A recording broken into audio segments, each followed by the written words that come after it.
नमस्कार मित्रांनो, पुन्हा आपलं सगळ्यांचं स्वागत। तर आज आपण एक आगळी वेगळी अशी जबरदस्त रानभाजी घ्यायला निघालो आहे।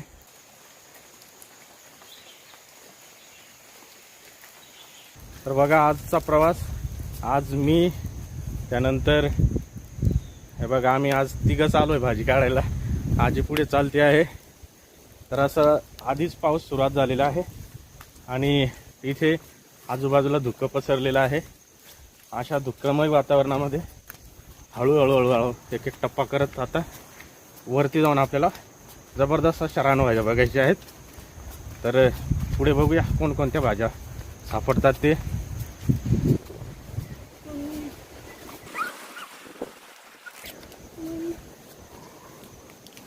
असा पावसाळा सुरू झाल्यानंतर जंगलामध्ये अनेक रानभाज्या आपल्याला बघायला मिळतात।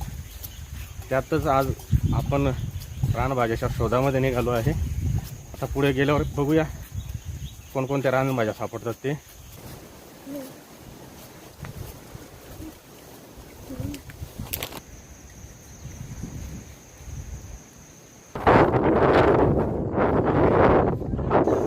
बघा सगळीकडे आपल्याला लांब लांब बघितल्यावर काहीच दिसत नाहीये, संपूर्ण धुकं दिसतंय। तर बघा धुकाला सुरुवात झालेली आहे। इतकं धुकं आहे की अगदी जवळचं दिसत नाहीये। तर पावसाळा म्हटला की अनेक रानभाज्या आपल्याला पावसाळ्यात बघायला मिळतात आणि त्याच्यामुळे आज अशाच पावसाळ्यामध्ये आपण पावसाळ्यातल्या रानभाज्या बघणार आहोत। पाऊस खूप आहे आणि त्यामुळे आपल्याला कॅमेरासुद्धा धरताना अडचण निर्माण होती आहे। तर अशा अडचणींवर मात करून आपण अशा जंगलातला आज खतरनाक असा प्रवास अनुभवणार आहोत। तर इथे आपण अगदी जवळच काही रानभाज्या बघणार आहोत आणि त्या रानभाज्या मी तुम्हाला प्रत्यक्षात दाखवणार आहे।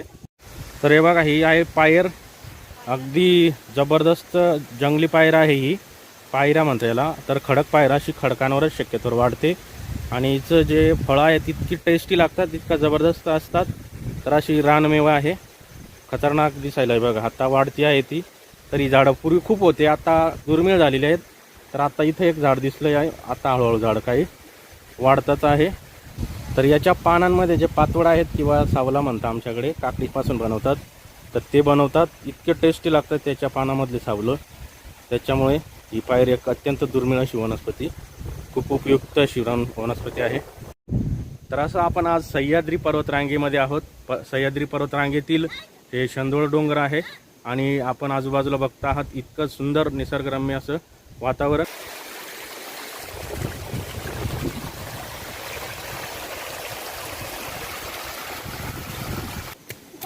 हे बघा मशरूमचा प्रकार आहे, याला अळी मासही म्हणतात। तर ही सुद्धा एक रानभाजी आहे, ही सुद्धा खातात।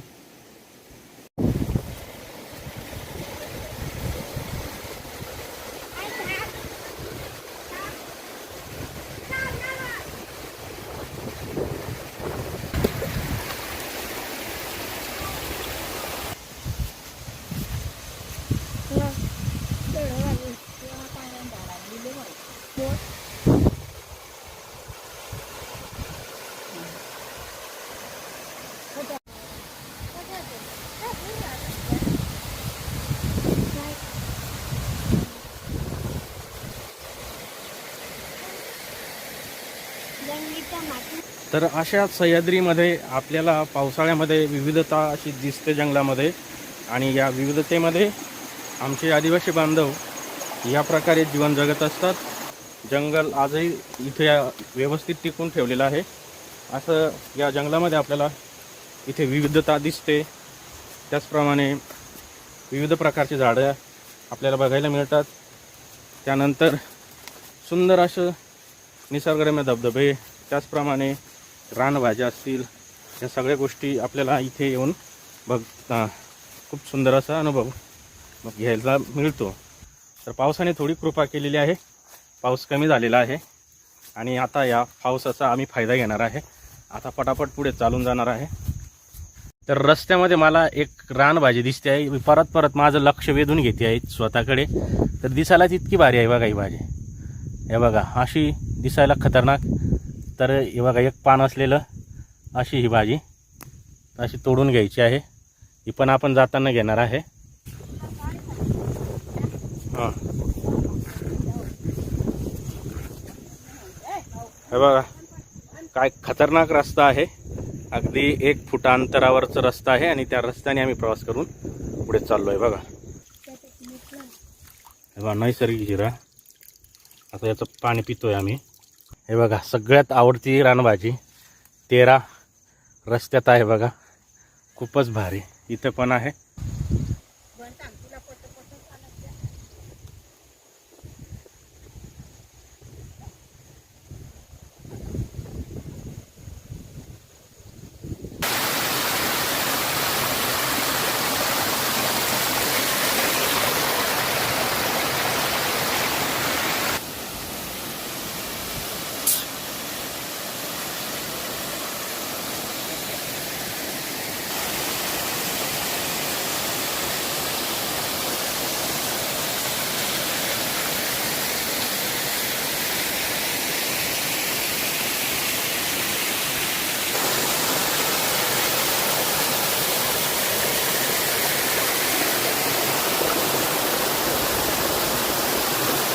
हे बघा हा आहे श्रावण आळवा.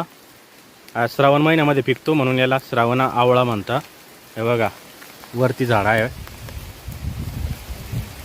तर बघा जंगली अळीम. हे बघा मशरूम उतरून गेलेली आहे. हे बघा तर ही सुद्धा एक रानभाजी आहे.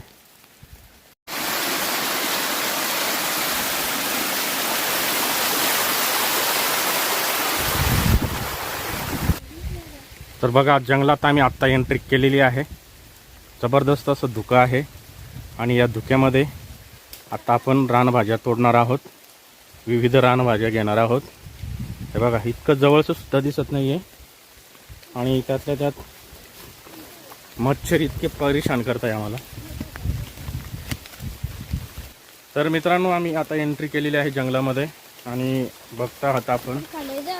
हे बघा खतरनाक असं रस्ता आहे, अगदी दगड आहेत आणि या दगडामध्ये रस्ता सापडून नाही राहिला आम्हाला. तर आज आम्ही सगळ्यात छोटा साथीदार आणलेला आहे आणि त्यामुळे गडबड अशी झालेली आहे की त्याला जास्त सांभाळावं लागतंय. चला. तर पाऊस आहे भरपूर आणि त्यातल्या त्यात आम्हाला रानभाज्या भेटून नाही राहिलेल्या आहेत, रानभाज्या सापडत नाही आहे आणि त्यामुळे आमचा जो उत्साह होता तो कमी झालेला आहे. तर अशा रानभाज्या शोधताना गडबड होत असते. बऱ्याचदा जो उत्साह असतो पहिल्यांदा आपण येतो जंगलामध्ये तो उत्साह टिकून राहत नाही. त्याचं कारण म्हणजे जेव्हा भाज्या जास्त सापडायला लागतात तेव्हा उत्साह वाढतो. तर असं प्रत्येक आम्हीच नाही तर असे अनेक लोक येतात तिथे भाज्या शोधायला आणि त्यामुळे. तर बघा मित्रांनो जंगली केळ किती मोठी आहे. या केळीचं इतकं भारी वैशिष्ट्य बघा, इतकं भारी दिसायला आहे. तर अशी ही जंगली केळ, या केळीची आज आपल्याला भाजी बघायची आहे. पण आपल्याला सापडेल का नाही हा मोठा प्रश्न आहे. तर बघा अशी जंगली केळ आहे आणि हिला आता आम्ही चव काढतो आहे. तर आता बऱ्याच जणांना अशा शंका असेल की आपण केळ तोडल्यानंतर ही आता नष्ट होईल, तर चव निघाल्यानंतर केळ ही आपोआपच वाळून जाते. आपल्याला माहिती असेल बघा अशी जी आपली साधी केळ आहे, या साध्या केळीला सुद्धा एकदा फळ आल्यानंतर ती मरून जाते. त्यातलाच हा सुद्धा एक प्रकार आहे. आता या केळीला चव आल्यानंतर म्हणजे त्याला बिया आल्यानंतर फळ आल्यानंतर ती मरून जाते आणि त्यामुळे अशी जर तोडून दिली तर ती तशीच्या तशी राहील. त्यामुळे आम्ही आता चव काढतो आहे. हे बघा खूप मोठा बुंदा आहे आणि चव काढायला सुरुवात झालेली आहे बघा. जबरदस्त मोठं पान.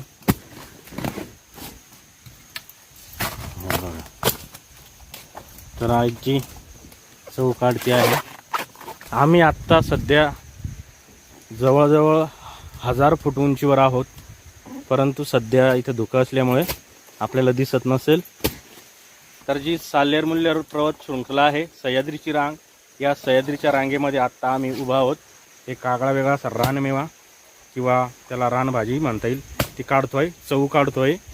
हे बघा असे जंगली केळी असतात, या जंगली केळीला कोंब येतो, हा कोंब चव म्हणून ओळखला जातो.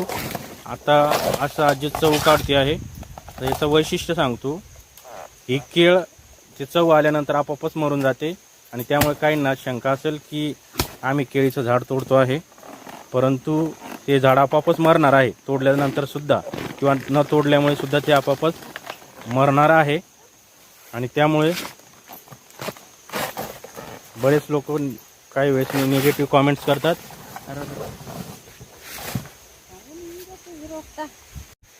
तर बघा आजीने आणलेला आहे चहू, हे बघा. तर असा हा चहू, हा रानमेवा आहे एक. तर असे या ठिकाणी एक पहिला चहू मिळालेला आहे आपल्याला. तर बघा हा आहे चहू, बघा कसा काढायचा असतो. याच्यामध्ये इथे गोळा असेल बा. हा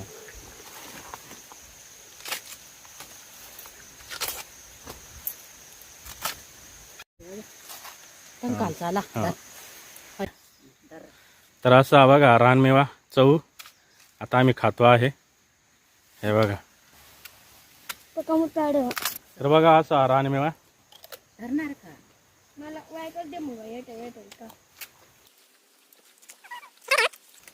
जबरदस्त टेस्टी आहे, जबरदस्त.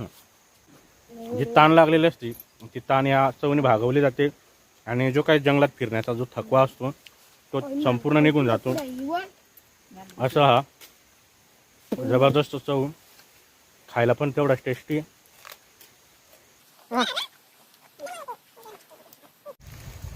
तर चवचं महत्त्व बघूया. चव हा नैसर्गिक घटकांनी परिपूर्ण भरलेला असा पदार्थ आहे. चवमध्ये जवळजवळ 80% पाणी आहे आणि 20% हे नैसर्गिक घटक आहेत.